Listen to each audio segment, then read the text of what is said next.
Hello, welcome back to my YouTube channel. Today we will be discussing navigating motherhood. Such a heavy topic. Well, here is the truth. No two motherhood journeys are the same.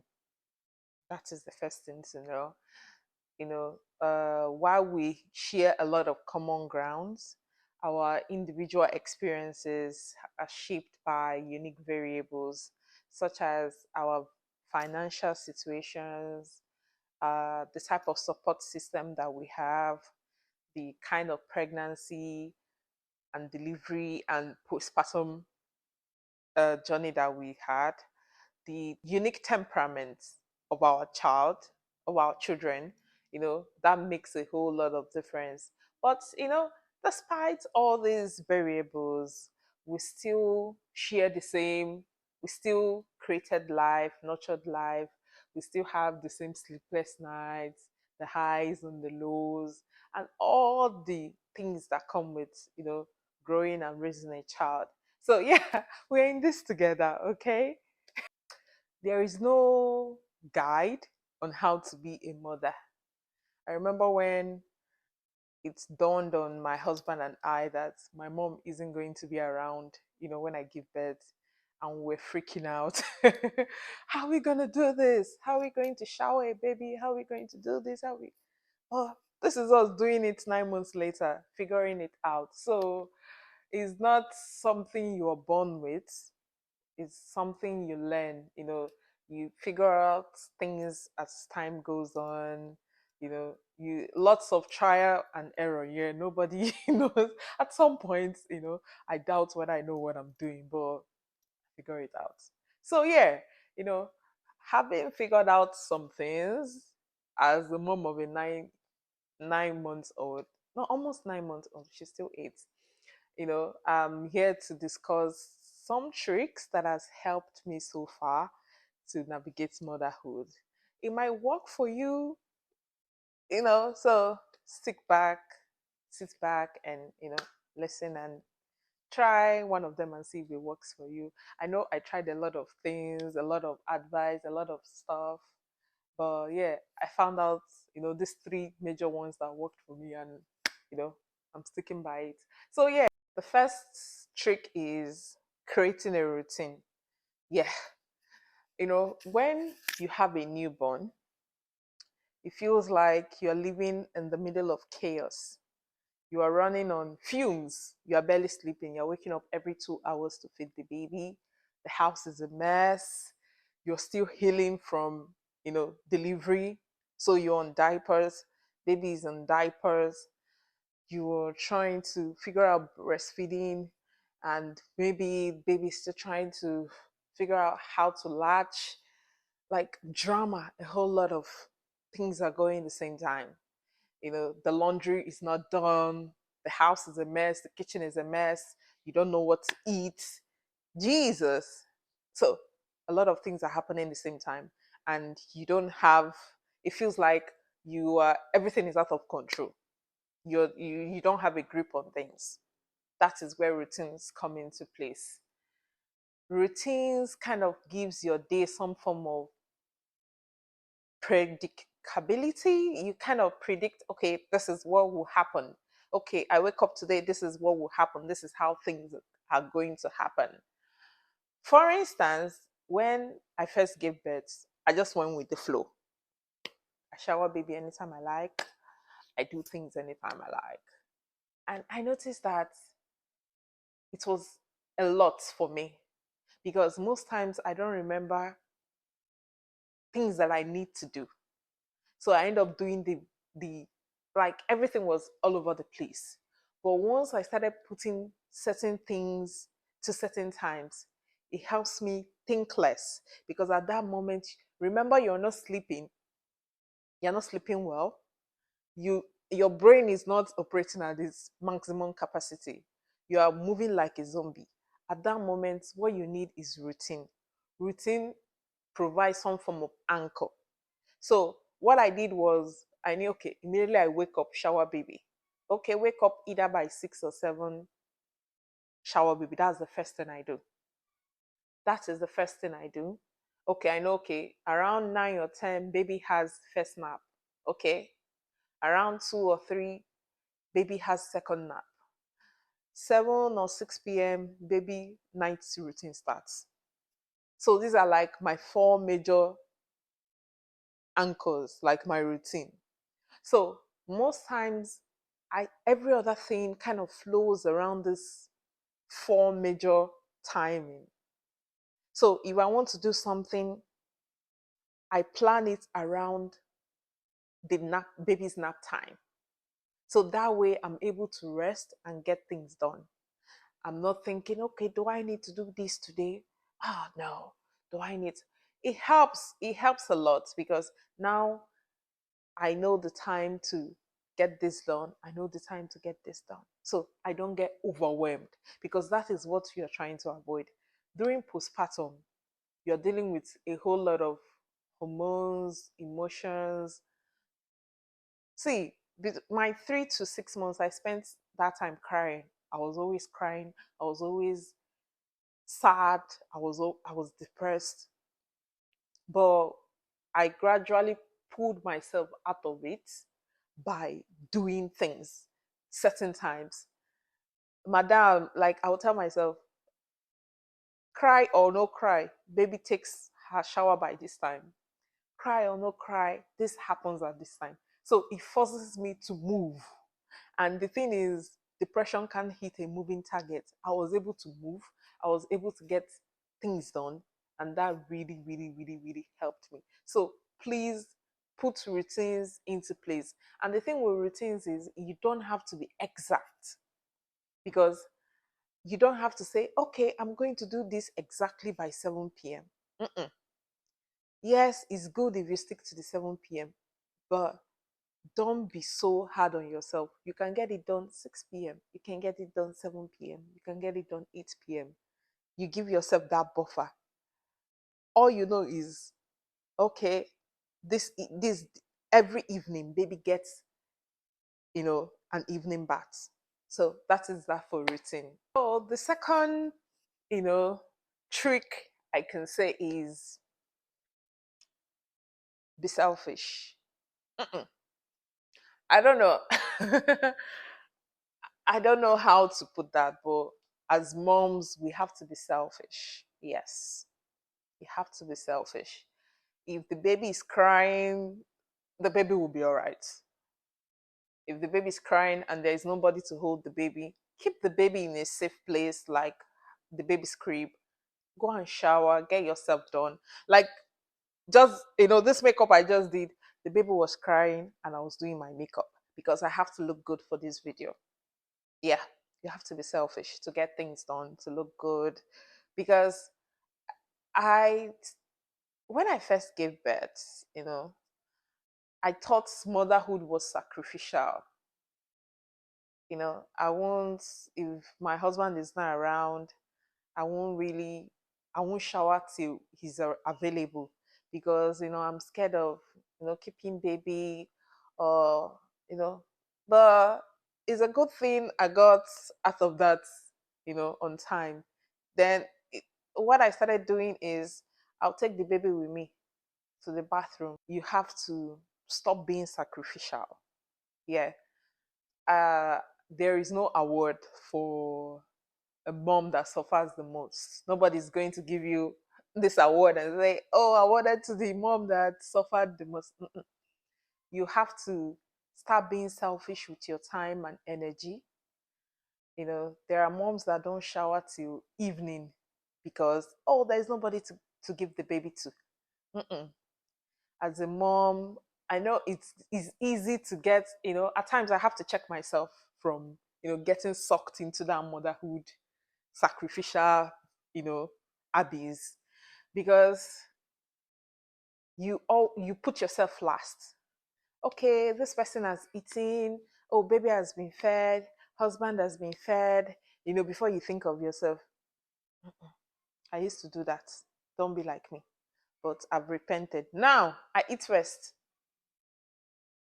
The only time I don't eat first is, if I'm fasting because I'm trying to lose some weight.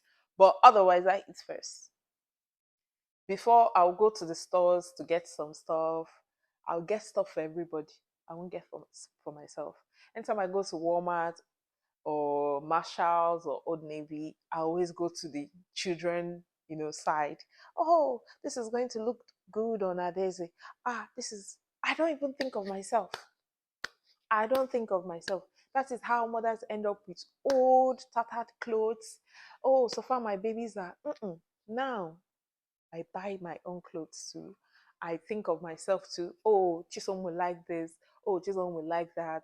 And the thing with things like this is it helps you mentally. If you feel good, if you look good, you'll be a better mother.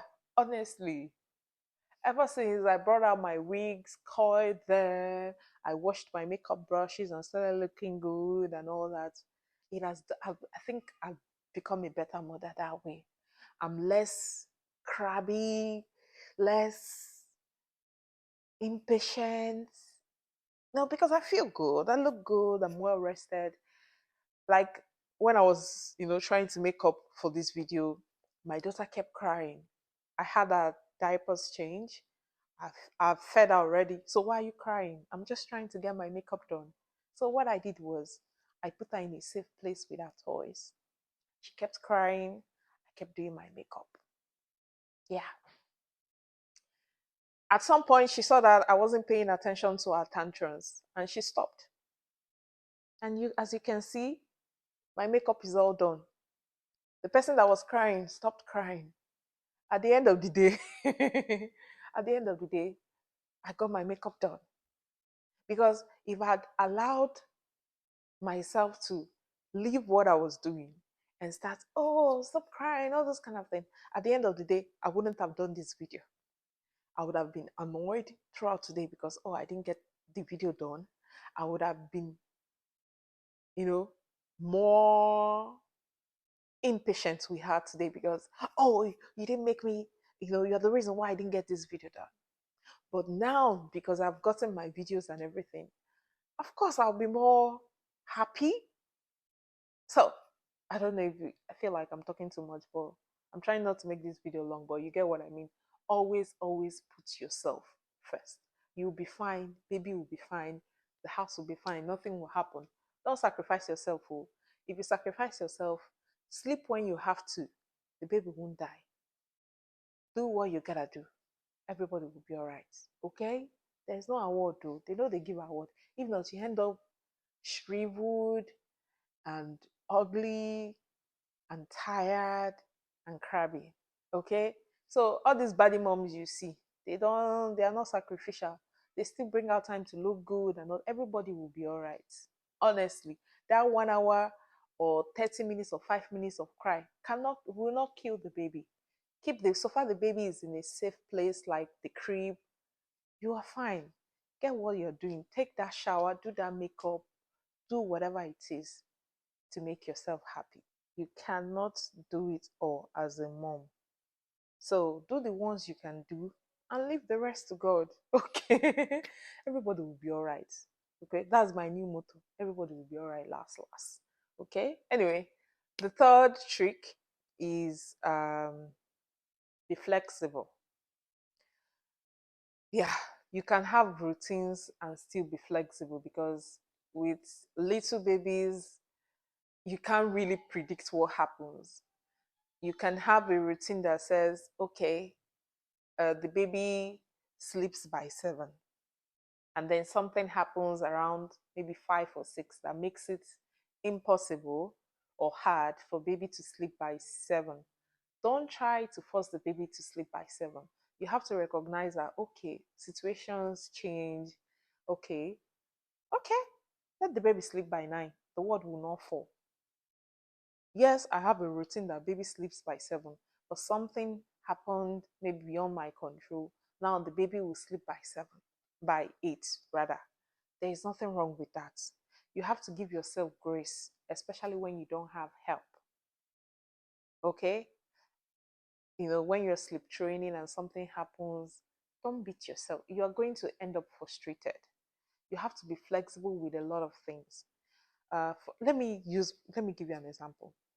Uh, Before I gave birth, I've always said I was going to do exclusive breastfeeding for 6 months, for the first 6 months. And then from 6 months to 1 year, I was going to do exclusive and formula. That was like my plan. I've always said I was going to do that. Then when I started breastfeeding, it was hard. It was hard. I was depressed. I was just producing just enough supply. So I was pumping, I was nursing, I was doing everything. So it was a whole lot. It took a toll on me mentally, physically, emotionally. My emotions were all over the place. And you think, if this is stressing you so much, why not stop? Why get to that 6 months? That's where the problem is. In my head, I was fixated at that 6 months, even to my detriment. I was adamant that I was going to get to that 6 months. And even though I got to the 6 months, it took a whole lot from me. Okay? I was really depressed that time. Now, thinking about it, if I were to go back, I don't think I would have gotten to 6 months. I would have probably stopped 4 months. Okay? So, as moms, we don't need to really, really be fixated at certain things. A lot of things can happen, and we have to give ourselves grace. We can have plans, and then the type of babies we have will make it hard for us to realize those plans. So we have to give ourselves grace and be comfortable with change. Okay, I want to do this, but this is what I have to deal with. So I won't be able to do this. There are mothers that want to maybe breastfeed. Their plan has always, to breastfeed, but for some reason or the other, they they are not producing enough milk, or babies don't like the type of milk they're producing, so they have to maybe have to supplement with formula or something, and you are beating yourself and you feel like, oh, I'm not the best mom, I'm not. Mm-mm. You have to be comfortable with change. It doesn't mean that you're not a good mom. It means, well, that is life. The faster you adjust to, okay, that is life, the better. The more you are able to deal with it and move on, and you don't beat yourself, you know, too much about it. As much as you have some routines in place, you have to learn to go with the flow. If not, you're going to get frustrated. And a frustrated mom is not a happy mom. And you want to be a happy mom. Okay. So yeah, that is it. I think that's all. Like the three tricks, which I'll summarize as, having routines, being flexible, and uh, being selfish, opting yourself first, or discarding the idea of superhero mom, do it all mom, and all that.